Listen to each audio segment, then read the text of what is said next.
말씀을 보시면요, 53절 말씀에 내가 진실로 진실로라고 하는 표현이 반복이 되죠. 두 번 반복된 것은 매우 강조하고 있는 것입니다. 혹시 여러분이 천국 갔을 때 시험 보는가 싶으면 진실로 진실로 요것만 다 외우세요. 그러면 다 100점 맞을 수 있습니다. 예수님이 이제 매우 강조하시는 내용이 이 내용이기 때문에 그렇습니다. 그러면 예수님이 뭘 강조하고 계시냐면 바로 이 성찬에 대한 것을 강조하시는데, 그런데 이 성찬에 대한 내용이 지금 예수님께서 제자들과 성만찬 시간이 아니에요. 훨씬 이전에 예수님께서 이 성만찬에 대한 이야기를 꺼내놓고 있거든요. 제가 오래전에 우리 권사님들하고 이 양구에 한번 간 적이 있어요. 양구에 가면은 이 박수근 미술관이 있습니다. 잘 해놨어요. 박수근 그러면 저도 학교에서 미술 시간에 많이 배웠거든요. 그래서 좀 들어서 아는 인물이긴 해요. 얼마나 대단한가. 막상 미술관 들어가서 보면요, 별거 없어요. 별거 없어서 그냥 대충 쑥 지나갔어요. 근데 첫 번째는 그냥 안내 없이 그냥 쑥 지나갔어요. 근데 두 번째 이제 갔을 때인데요. 두 번째 갔을 때 이제 안내하시는 분이, 가이드가 설명을 하는 거예요. 이것이 이제 어떤 그림이고 또 가격이 얼마다. 그럴 때마다 제가 깜짝깜짝 놀라는 겁니다. 이 빨래라고 하는 그 작품이 있는데 그게 최고가였어요. 그때 한 45억 정도 되는 건데 별거 아니란 말이에요. 그냥 여인들이 냇가에서 빨래하는 그 그림인데 45억이래요. 근데 신기한 경험은 뭐냐면요, 그 설명을 듣고 난 다음에 그 그림이 달리 보이는 거 있죠. 처음에는 어떤 마음이었냐면은, 사실 제가 충격이었던 것은 그 물고기 두 마리, 그 굴비라는 작품이었어요. 나중에 이제 알고 보니까 그 굴비라고 하는 작품인데, 굴비도 신선한 굴비도 아니고 바짝 말라서 비뚤어진 거 있죠. 뭐 이런 그림, 내가 그려도 그리겠다 싶은 그런 그림이었어요. 근데 그 안내하신 분이 그러더라고요. 이 작품이 얼마인지 아세요? 10억입니다. 그래요. 그러면 굴비 딱 두 마리 그려져 있거든요. 한 마리당 5마리인 거죠. 5억인 거죠. 야, 그 그림을 보고 이제 이게 그냥 미술관에 걸려 있으니까 이제 제 마음에 그래도 미술관이고 꽤 인지도 있는 사람이니까 아무리 높게 쳐줘도 좀 100만 원은 좀 낮은 것 같고 한 1000만 원 정도 제가 생각을 했다가, 야, 이 마리당 5억씩이야? 그러면서 이제 그 굴비라고 하는, 사실 굴비가 제게는 더 충격이었어요. 이거는 뭐 완전 말라 비틀어진 것이 뭘 그렇게 고가에 이게 팔려나가고 있는지. 근데 이 박수근 씨라고 하는 그 위치 때문에 그런 것 같아요. 우리나라에서 이 현대 이 미술 작가로서, 이 서양 화가로서 우리나라를 이제 소개한 그런 서민의 그런 모습들을 잘 소개한 그런 서양 화가였던 것 같아요. 어쨌든 중요성이 달라졌어요. 그 가이드는 굉장히 중요해서 그걸 설명을 했겠죠. 근데 저는 설명을 듣기 전에 어떻게 했을까요? 그냥 쑥 지나갔다니까요. 뭐 이런 그림 나도 그리겠네, 그런 마음으로 쑥쑥 지나가다가, 그러니까 가이드에게 있어서는 매우 중요한 거예요. 자, 다시 오늘 본문 말씀을 보면 예수님은 매우 중요해서 진실로 진실로 반복해서 말씀을 하고 있는데, 우리는 어때요? 그 중요도를 알아요, 몰라요? 그냥 성만찬 이렇게 하게 되면은 많이 들었던 거고, 또 우리가 이 성찬 예식에 참여도 하고 그러니까 사실 우리는 쓱 지나가는 거예요. 그냥 중요한가 보다, 뭐 예수님께서 우리에게 부탁하신 건가 보다 라고 하는 정도로 쓱 지나가는 정도란 말이에요. 그러나 예수님에게는 이게 매우 중요해서 강조하고 또 강조하고 있는 그런 상황이에요. 그러면 언제 이 말씀을 예수님이 하셨느냐? 예수님이 사역하시는 가운데 참 놀라운 소식을 듣게 됩니다. 그 사랑하던 세례 요한이 죽임을 당했다라고 하는 소식을 듣게 돼요. 예수님이 마음이 무척 괴로웠던 것 같아요. 그래서 예수님께서 배를 타고 강 건너로 이제 가시게 됩니다. 그런데 그 강 건너까지 수많은 사람들이 어떻게 알았는지 예수님 만나겠다고 수많은 사람들이 몰려든 겁니다. 얼마나 많은 사람들이 몰려들었는지 몰라요. 그 수가 아마 남자만 5,000명이었을 거예요. 왜냐하면 그곳에서 오병이어의 사건이 나타나게 되거든요. 해가 저물어 가는데 이 사람들을 돌려보내고 싶은데 가는 길에 그 양식이 없어서 이 사람들이 기진할 것 같아요. 그래서 먹을 것을 챙겨줘라 빌립에게 이제 부탁을 했죠. 그런데 빌립이 생각할 때 당장 우리 먹을 것도 없고 이 많은 사람들을 위해서 음식을 살 것도 없는 거죠. 그럴 때 여러분 잘 아는 한 꼬마, 한 아이가 가지고 왔었던 그 도시락을 통해서 오병이어의 사건이 나타나게 되는 거죠. 5,000명이 배불리 먹는, 여자까지 포함하면 더 많은 사람들이 배불리 먹고 남음이 있는 그런 역사가 나타났던 것이죠. 그리고 수많은 사람들을 예수님께서 다 돌려보내십니다. 빨리 집으로 가십시오. 그 사람들은 그렇게 배불리 먹고 난 다음에 예수님이 좋아서 예수님과 함께하고 싶었는데 예수님께서는 제자들 먼저 배 태워서 보내버렸어요. 배 태워서 보내고 또 사람들을 다 흩어보내셨어요. 그리고 이제 나중에 예수님께서 이 가버나움이라고 하는 곳으로 이제 오셨는데 또 사람들이 예수가 가버나움에 있다는 사실을 알고 다 몰려드는 겁니다. 그럴 때 예수님이 하신 말씀이 뭐냐면 그 사람들을 따라오지 못하도록 했어요. 예수님께서 하신 말씀이 이런 겁니다. 여러분이 나를 따르는 이유가 뭡니까? 여러분이 나를 따르는 이유가 먹어서 배부른 까닭에 나를 따르고 있는 것 아닙니까? 그래서 그 사람들을 예수님께서 다 멀리 하셔요. 그리고 예수님께서 그 사람들이 떠날 수밖에 없는 결정적인 말씀을 오늘 본문 이 6장 말씀을 통해서 이제 하시게 돼요. 그래서 많은 무리들이 예수님과 결별하고 떠나는 또 제자만 남게 되는 그런 사건이 바로 이 6장의 사건이거든요. 예수님께서 자기를 따르는 사람들, 이 사람들은 예수님을 왕으로 옹립하려고 그랬어요. 정말 이 오병이어의 기적을 경험하고 난 다음에 예수가 우리의 왕이 되면 좋겠다라고 예수를 왕으로 세우려고 그랬어요. 그런데 예수님은 그들을 다 멀리 하시는 거죠. 여러분이 나를 좋아하는 까닭이 뭡니까? 먹어서 배부른 까닭 아닙니까? 그리고 그들을 향해서 예수님이 하신 말씀이 여러분 썩을 양식을 위해서 일하지 말고 영원하도록 있는 양식을 위해서 일하십시오. 그리고 예수님께서 그들에게 부탁을 하거든요. 자, 이런 거죠. 제가 우리 그 성도님들이 제게 준 어떤 음식들이 있어요. 그 음식들을 가지고 제가 집에 가면 우리 아이들이 저를 마중 나와요. 마중 나오면 여러분 자 보세요.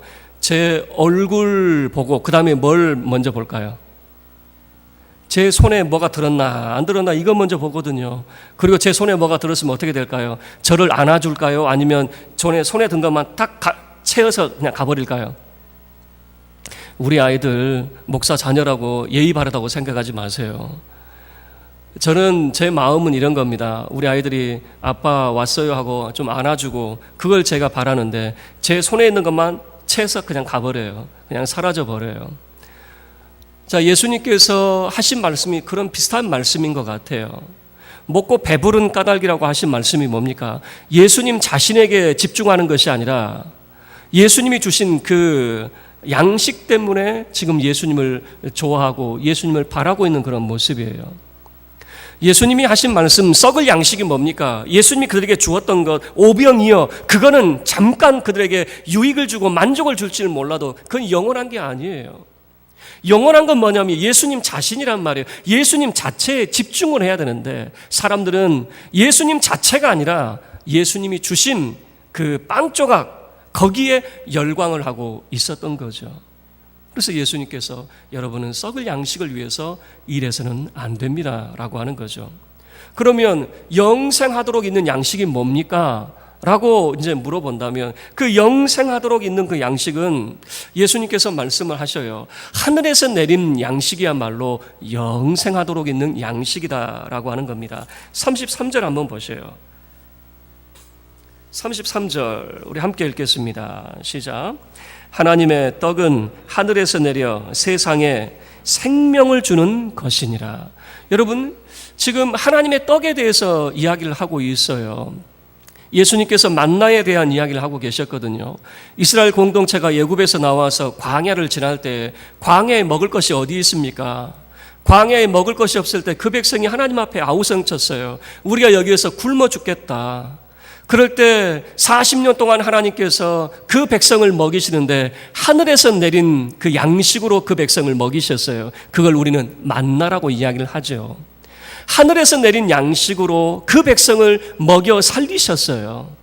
그런데 예수님이 하신 말씀은 그 만나라고 하는 것도 일시적인 것이에요.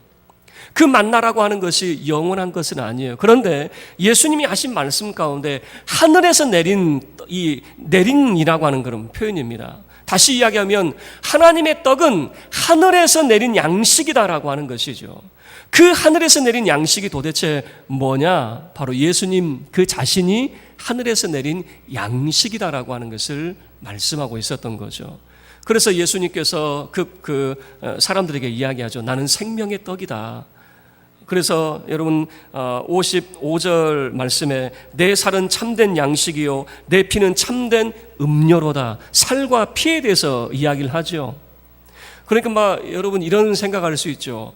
사람들이 갑자기 까무러치는 거죠. 예수가 참된 그런 양식이다. 우리가 먹을 수 있는 거다. 그럼 예수님 잡아 먹어야 돼요? 우리는 당장 그렇게 생각할 수 있잖아요.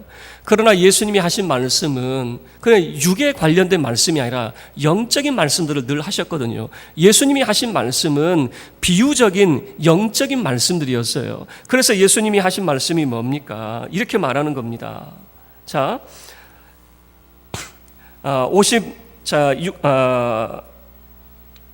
57절 말씀 보세요. 57절 말씀에 살아계신 아버지께서 나를 보내심에 내가 아버지로 말미암아 사는 것 같이 나를 먹는 그 사람도 나로 말미암아 어떻게 된대요? 살게 된다라고 하는 것이죠.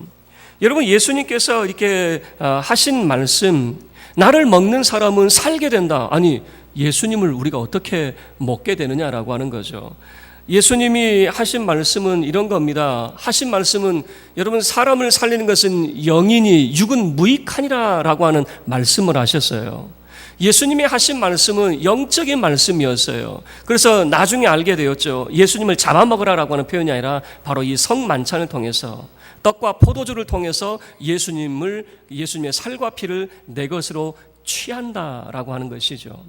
자, 예수님께서 이런 말씀을 하셨어요. 아니 당신이 하늘에서 내려온 떡이라고 이렇게 이야기하는데 아니 우리가 그것을 그 하늘에서 내려온 떡이라고 하는 것을 우리가 어떻게 알 수 있느냐라고 하는 것이죠. 여러분 그 하늘에서 내려온 떡을 우리가 어떻게 내 것으로 취할 수 있느냐? 그것은 예수님을 믿음으로 우리가 취할 수 있다라고 하는 것을 말씀하고 계십니다. 33절 말씀에서 예수님은 하늘에서 내려온 떡이라고 말씀을 하셨죠. 그리고 29절 말씀을 보세요. 그 떡을 어떻게 우리 것으로 만들 수 있는가? 예수께서 대답하여 이르시되 하나님께서 보내신 이를 믿는 것이 하나님의 일이니라. 그 영적인 일, 영원하도록 있는 그 영생하도록 있는 일은 도대체 무엇이냐라고 물어본다면 하나님이 보내신 하늘에서 내려온 그 생명의 떡 대신 예수를 믿는 것이다 라고 하는 것을 말씀을 하고 있는 거죠. 여러분 그러면 우리가 이 예수님께서 말씀하신 그 생명의 떡, 그래서 믿음으로 우리가 예수님의 생명을 얻을 수 있다 라고 하는 것까지 우리가 이해할 수 있을 것 같아요. 자, 예수님께서 성찬을 말씀하실 때 매우 중요하게 말씀하신 것 같아요. 그러면 이것을 우리가 어떻게 참여하게 되느냐? 바로 이 떡과 포도주를 통해서 우리가 여기에 참여를 하게 됩니다. 우리가 이 성찬 예식을 오늘 이제 거행을 하게 되는데 그러면 우리에게 어떤 유익이 있는가라고 하는 것도 중요하죠. 이 성찬을 우리가 참여하게 되면 우리에게 어떤 유익이 있는가? 첫 번째는 이런 유익이 있습니다. 여러분 56절 말씀을 보시면 거한다라고 하는 표현이 반복이 되고 있습니다. 나는 그의 안에 거하고 그는 내 안에 거하게 된다라고 하는 겁니다. 여러분 이 성찬 예식을 통해서 무엇을 우리에게 확인시켜 주냐면 우리는 이런 생각을 하죠. 나같이 죄 많은 사람, 나같이 교회를 위해서 아무것도 해놓은 것이 없는 사람, 정말 나 같은 사람이 주님과 동행할 수 있을까? 늘 그런 생각을 갖게 되는 거죠. 그러나 이 성찬을 통해서 예수님이 뭐라고 분명하게 말씀하고 있냐면, 나는 너의 안에 거하고 있고 너는 내 안에 거하고 있다라고 하는 것이 확실하다라고 하는 것이 바로 이 성찬을 통해서 우리에게 확인시켜주고 있다라고 하는 겁니다. 그래서 이 성찬 예식을 통해서 여러분은 확신할 수 있어야 됩니다. 주님은 내 안에 거하시고 나는 주님 안에 거하고 있습니다 라고 하는 것은, 우리가 예수님과 따로 떨어져 있는 것이 아니에요. 우리가 일상의 삶을 살면서 믿음의 삶을 살지 못한다고 해서 주님이 나를 떠나신 것이 아니다, 그 말입니다. 내 안에 거하고 계셔요. 다만 우리가 내 안에 계신 예수님을 인식하지 못하고 있을 뿐인데, 이 성찬 예식을 통해서 다시 한번 확신하고 확인하라라고 하는 것이에요. 주님이 내 안에 계시고 나는 주님 안에 거한다라고 하는 거죠. 두 번째는 바로 이 하나님의 그 약속의 말씀에 대한 것이, 그 확신을 우리에게 주어지고 있습니다. 자, 우리 54절 말씀 함께 우리 합독하겠습니다. 54절입니다. 시작. 내 살을 먹고 내 피를 마시는 자는 영생을 가졌고 마지막 날에 내가 그를 다시 살리리니. 여러분, 이 성찬을 통해서 예수님이 어떤 약속을 해주시냐면, 생명이 있다라고 하는 약속을 해주시고 마지막 날에 내가 다시 그를 살릴 것이다 라고 하는 약속의 말씀을 하신다라고 하는 겁니다. 우리가 늘 신앙생활 하면서 늘 주눅이 들어 있어요. 우리 한국 교회처럼 모임에 열심히 그 나라가 어디 있습니까? 새벽, 수요, 금요, 주일, 또 구역, 또는 뭐 교회 전도 모임이라든가 여러 모임들이 있잖아요. 한국처럼 열심히 나라가 어디 있습니까? 그런데 그런 걸 다 못하니까 우리 마음속에 주눅이 들어 있어요. 그래서 한국 사람들 보면요, 세계 사람들이 볼 때는 성경 그렇게 많이 읽고 기도 이렇게 많이 하는 나라인데 늘 한국 사람들 주눅이 들어 있어요. 나는 성경 많이 못 읽어서, 나는 기도 많이 못했어. 늘 주눅이 들어 있어요. 그러다 보니까 무슨 생각을 하고 있냐면, 예수님 다시 오실 때 내가 과연 구원받을 수 있을까? 아이고, 나 같은 사람이 어떻게 구원받지? 이런 주눅이 들어 있어요. 그러나 이 성찬을 통해서 예수님께서 분명하고 확고하게 우리에게 약속의 말씀을 하고 있는 겁니다. 다시 살리리니 라고 하는, 그리고 57절과 58절 말씀에도 살린다라고 하는 말씀들이 계속해서 반복이 되고 있어요. 그래서 이 성찬 예식을 여러분이 참여를 할 때 두 가지를 우리에게 확인시켜주고 우리에게 유익을 주고 있어요. 첫 번째는 말씀드린 대로 주님이 우리와 함께 하고 있는 함께 하심에 대한 그 확신을 우리에게 주고 있는 것이고, 이 성찬을 우리가 참여하게 될 때 반드시 우리를 살린다라고 하는 생명에 대한 약속이 이 성찬을 통해서 우리에게 주고 있다라고 하는 것이에요. 그래서 우리가 이 성찬을 통해서 단순히 그냥 참여하는 자가 되지 마시고, 예수님께서는 매우 강조를 하셨어요. 왜 이것을 해야 되는가? 이 성찬을 통해서 어떤 유익들이 우리에게 주어져 있는가를 약속해 주셨어요. 이 성찬은 바로 하늘에서 내려온 생명의 떡이신 예수님을 우리가 만나고 그 예수님께 참여하는 시간이 바로 이 성찬의 시간입니다. 떡과 포도주, 바로 예수님의 살과 피, 하늘 양식을 내 것으로 우리가 취하는 그런 시간이에요. 그리고 우리에게 주어지는 유익은 주님이 우리와 함께 계시고, 그리고 다시 살리는 그 생명에 대한 약속이 이 성찬 속에 담겨져 있습니다. 오늘 이 성찬 예식에 참여하는 저와 여러분은 참으로 하늘에서 내려온 생명의 떡이신 예수님을, 그 하늘 양식을 취하는 시간이 될 수 있기를 바라고, 참으로 예수님의 그 약속, 정말 예수님이 나 안에 함께 계시고 다시 살린다는 이 생명의 약속을 확고히 하는 이 복된 이 성찬 예식의 시간이 될 수 있기를 주의 이름으로 축원합니다.